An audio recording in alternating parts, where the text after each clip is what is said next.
Representative Morris. Thank you, Mr. Chairman. First, I'd like to give thanks to both you and Chairman Lawler in the way that you've handled our public hearings and the debate on this subject matter. As Representative Gonzalez said earlier, I guess in previous years this was very contentious, but it hasn't been so at this time, and I give both of you my respect and honor for such. I have a number of thoughts, and hopefully I'll sum them all up in this one opportunity to speak. I spent the time within the 11 or 12 hours of public hearing that we had, and I listened closely to the reasons that people gave that we need to have this equality in marriage bill. Equality in marriage bill. And there are a number of people here today that are proponents of this bill and have their yellow stickers on because they're advocating for equality. And I'll start out by saying when it comes to gay rights, I'm all for equality. But as we went through the public hearing on this subject matter, we began a discussion that had to do initially with benefits, the one piece that we did address as a legislature. Because that's what we were hearing. This is about gaining benefits. And it was made clear, beyond a shadow of a doubt, that the Connecticut legislature, when it passed our current civil unions bill, we conferred every possible right that we in the state of Connecticut could confer upon same-sex couples. There are federal rights that same-sex couples are being denied. I think they should have those rights. I think those benefits they should have. However, in the state of Connecticut, we do not have the authority as a legislature to confer those benefits upon them. We have done what we are capable of doing.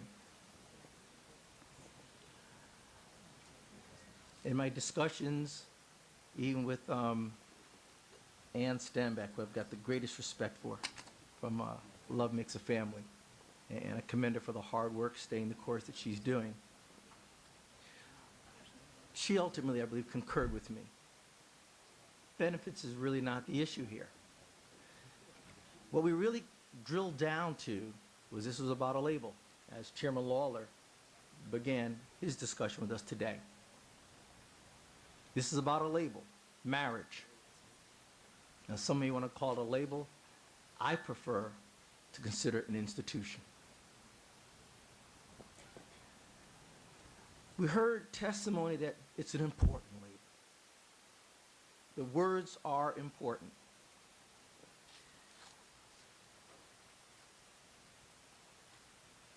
I believe Chairman Lawler said earlier that this legislation that's before us today has broad support throughout our state. I disagree with that statement because every day I'm getting so much email, and I'm pretty sure everyone else on this committee is, that tells me there isn't broad support for same-sex marriage. What there is broad support for is that same-sex couples should receive all the same benefits as heterosexual couples. Broad support for that.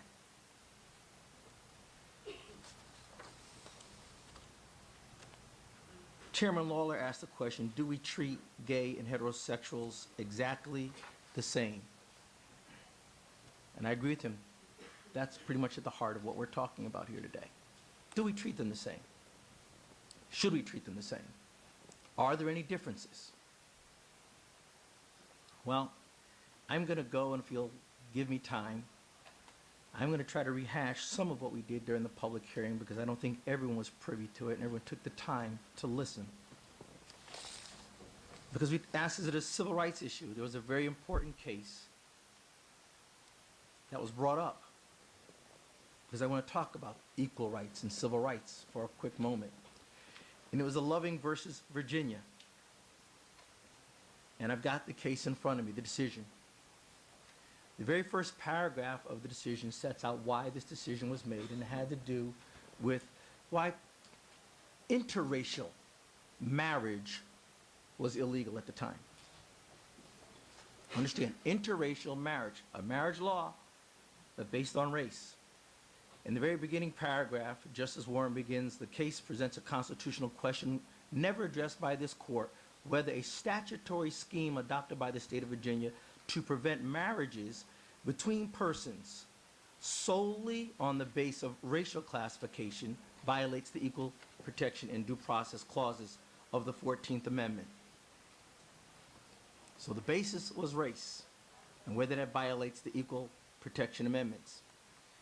Let me go down a few pages and read another excerpt from that decision, which reads, the Equal Protection Clause requires the consideration of whether the classifications drawn by any statute constitute an arbitrary and invidious discrimination.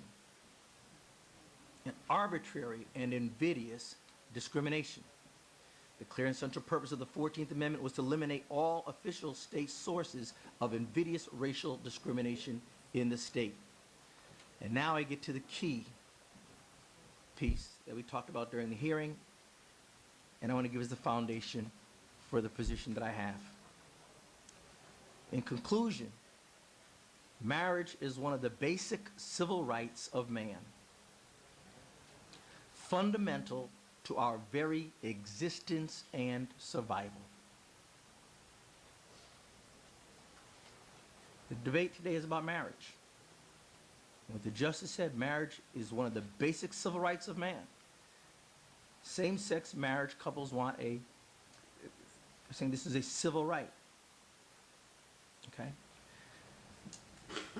If we use this specific decision and the latter part of what was given there, which says fundamental to our very existence and survival, there was a key piece that was brought up about by Brian Brown. And I think it's key to our discussion today, because I will conclude my remarks today with another decision that was just given, let's see, I think it was a year ago. It was the decision given by the courts in Washington State, right in Seattle, on July 27th of 2006. I will conclude my remarks with that decision, because that decision, again, went in line with the decision that the justice gave here. And I'm not an attorney. I'm just trying to do the best I can with this with common sense language. The justice in the Loving decision said to deny this fundamental freedom on so unsupportable a basis as the racial classifications embodied in the statutes, classifications so directly subversive of the principle of equality at the heart of the 14th Amendment, is surely to deprive all the state's citizens of liberty without due process of law. In other words, race was not a good enough reason. Race in itself was not a good enough reason. And why wouldn't it be a good enough reason? Think about it. Whites and blacks, Hispanics. Inherently, we're all human beings, we have the same blood. There is no difference. There is no inherent difference in heterosexual couples, regardless of race, marrying. So race as a basis for denying marriage would have been unconstitutional, unthinkable of denying that civil right. Because again, the reason that I infer and derive from this, it is a basic and civil right of man because it is fundamental to our very existence and survival. Brian Brown, and I believe the opponents of this bill, provided a case that I think was substantive. The case was that same-sex couples are different in that two men, biologically, it is impossible without outside intervention to have a child. Two women, biologically, without outside intervention, it is impossible to have a child. There is an inherent difference. It's by birth, and that's real. There was no inherent difference between the race, but between a same-sex couple and a married couple, heterosexual couple, there is an inherent difference. That's not a bad thing. And that's not a bad thing. That's not a bad thing. You know, when I had to consider saying this, there's a challenge today because we struggle with what is politically correct to say and what isn't. But what I've just stated is a biological fact. For the furtherance of the human race, it is only heterosexual couples that are born as male and female to have children without any outside intervention. And that's indisputable.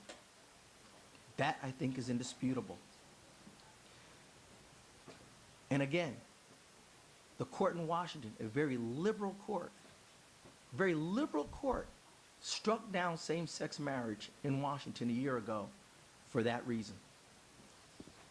I was going to close there, but maybe it is worthwhile at this point to actually take a few quotes from that. And I'm reading from a post, the Washington Post, and this is Washington State, a Thursday, July 27th excerpt, where it says, at the risk of sounding monotonous, the lead opinion said, and this is interesting because we are legislators, and this is what's before us today. We're given the charge whether to decide, is it illegal? Is it discrimination? Because I heard that. Are we discriminating if we do not afford same-sex couples marriage, a label? It was written, at the risk of sounding monotonous, and that's a quote, the lead opinion said, legislative bodies, not courts, hold the power to make public policy determinations. It added that where no fundamental right is at stake, that power is nearly limitless. The court ruled that gay couples challenging Washington's 1998 Defense of Marriage Act had failed to show that it denies them either a fundamental right or equal protection under the law. Representative Morris didn't say this. It was a Supreme Court justice, I believe, that said this. Although marriage has evolved, and we've heard that today, it has not included a history and tradition of same-sex marriage in this nation or in Washington State. Historically, traditionally, there's never been any evidence of same-sex unions. One thing I considered when we had our debate, and particularly among the African Americans that are on our committee, and men felt that, you know, this is a civil rights issue, and thought back to things that happened within their lives in the South. I said, you know what, I had to think about it. I'm African American. I said, let me really ponder this. And as I thought about it, I said, you know what, my ancestors were free at one time. They were denied something that they had when they came here. So if I put that in the context of this same argument that we're having today, I can find no evidence where same-sex couples in America ever had that privilege. So it isn't something that they're being denied, it's something that they're asking access for now. So I don't equate that as the same as, you know, an African American was free in Africa, came to the United States, was denied the privilege of liberty, and therefore unfair. And there are many other examples that I can give.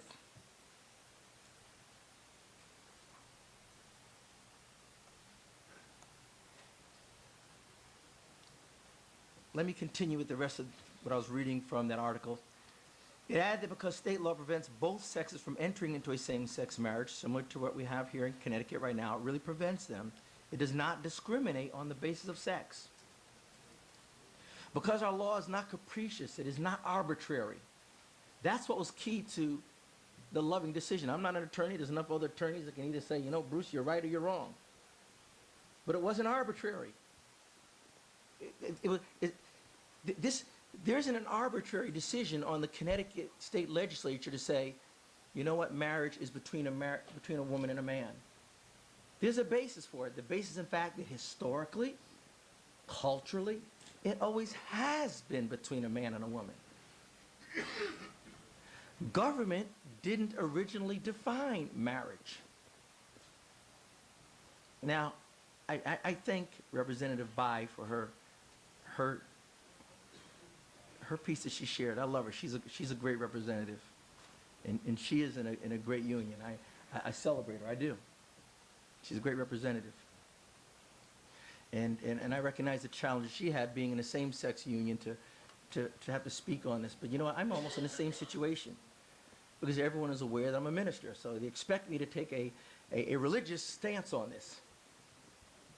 You know, the expectation is, well, he's going to do it for faith reasons. And I've made it very clear. My position isn't rooted primarily in faith. It isn't. Historically, culturally, marriage has always been between a man and a woman. Government never defined what it was. But if I do have to go to the point of faith, the reality is we're faith institutions that originally even defined what marriage was. I appreciate those that are on the side of wanting same-sex union to say, you know what, we will respect those in faith institutions and say that, you know, we will not impose this upon faith institutions, and I respect that consideration. However, if to a great degree historically marriage may have found its roots in faith in different religious institutions, I would challenge the government's right to even redefine what it is. Because that's what we're being asked to do. We're being asked, think about it, ladies and gentlemen. At the heart of today's, we're being asked to redefine what it is. Let's take a look at the law. I think it was Representative O'Neill brought it up. The very law itself, we're taking out the words, let me pull it up for a quick moment. We're replacing the word person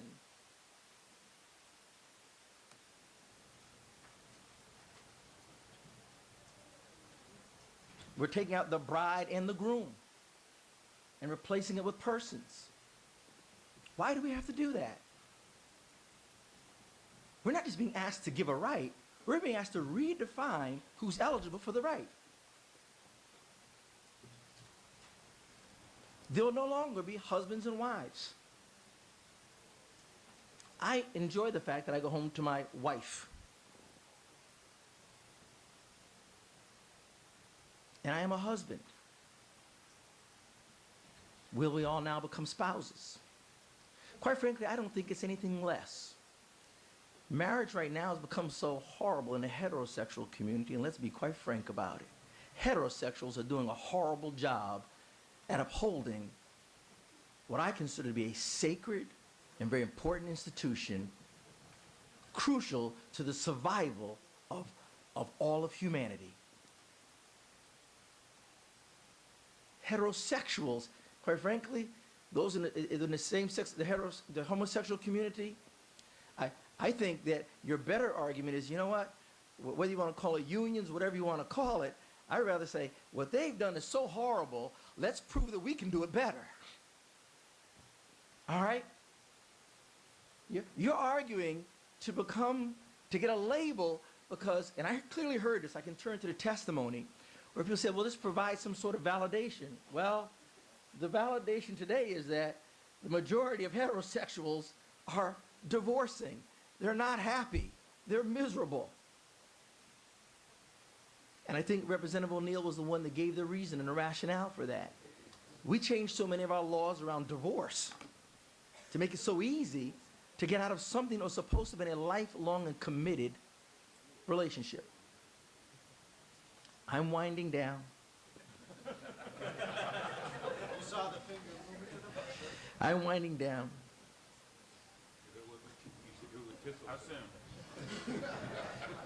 Because the chairman's going to let me have closing remarks. That's why I'm winding down.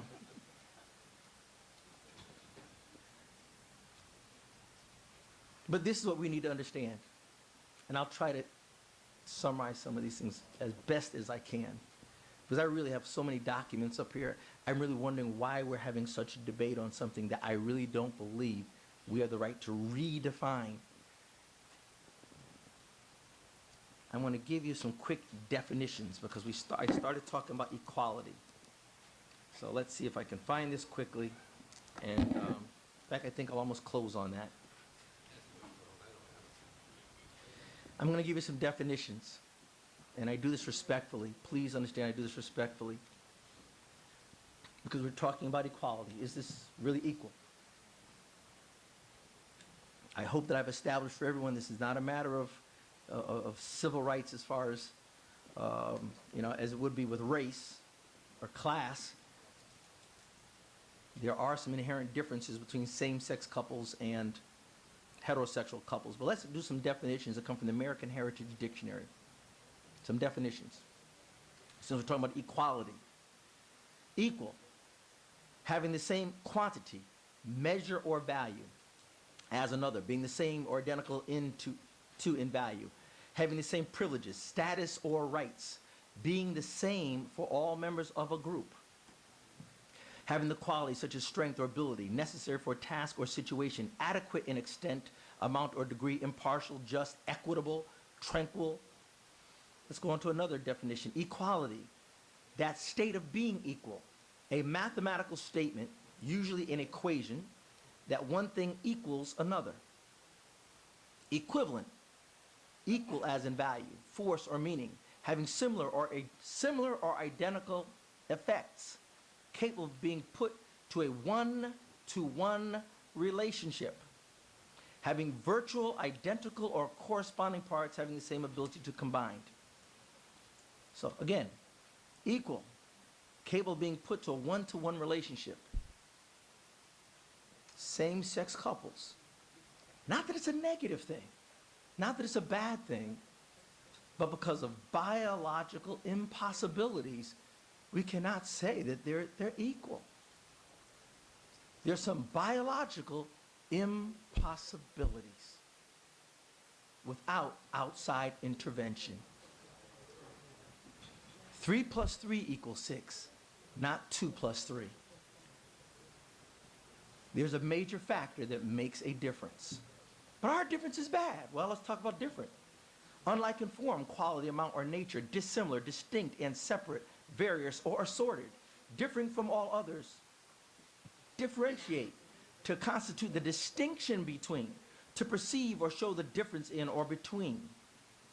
Differential, pertaining to and showing difference, constituting or making a difference. Distinction, excellence or eminence as a performance, character, or reputation, a special feature or quality conferring superiority. Distinction can be good. Difference can be better. Difference doesn't have to be negative. I think many of us in this room believe in valuing diversity, and that is what is not happening in this debate.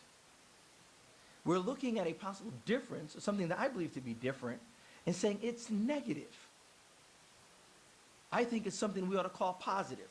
So the state of Connecticut has demonstrated that it values the gay relationship by passing the Civil Unions Bill and granting same-sex couples the rights that are experienced by those in marriage relationships. But to change the title of same-sex couples from civil unions to marriage would disregard the distinct and obvious characteristics between these two types of relationships. Mr. Chairman, I will try to conclude my remarks at that point. Hope that I haven't belabored you, but I hope that we'll think in terms of history, our role as legislators, our role as policymakers, and ask that key question. Is there a difference? Yes. And are those differences bad? My wife goes to a gynecologist, I go to a urologist. It's not a bad thing. Thank you.